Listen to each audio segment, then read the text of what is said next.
Hi friends, welcome back to Shri Kaushik kitchen. ఈరోజు recipe అలసందలు శనగల కర్రీ ఎలా చేయాలో చూసేయండి. ముందుగా మసాలా కోసం మిక్సీ జార్లో పచ్చి కొబ్బరి, ఉల్లిపాయలు, టమోటా, దాల్చిన చెక్క, 2 లవంగాలు వేసి గ్రైండ్ చేసుకోవాలి. ఇప్పుడు కడాయిలో ఆయిల్ వేసి 1 స్పూన్ ఆవాలు, 1 స్పూన్ జీలకర్ర, ఉల్లిపాయ ముక్కలు, టమోటా ముక్కలు, వెల్లుల్లి, కరివేపాకు వేసి 1 స్పూన్ పసుపు వేసి కలుపుకోవాలి.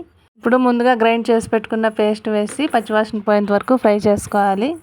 చాలా ఫ్రై అయ్యాక ముందుగా 3 విజిల్ వచ్చేంత వరకు ఉడికించిన శనగలు, అలసందలు వేసి ఫ్రై చేసుకోవాలి. ఈ అలసందలు, శనగలు ఒక రోజంతా నానబెట్టుకోవాలి.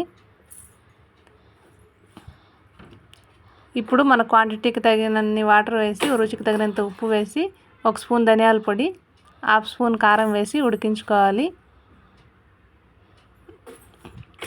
ఒక 10 నిమిషాలు ఉడికిన తర్వాత కొత్తిమీర వేసుకొని అన్నంలోకి సర్వ్ చేసుకోవచ్చు. వీడియో నచ్చితే ప్లీజ్ లైక్ చేయండి, సబ్స్క్రైబ్ చేసుకోండి. Thanks for watching.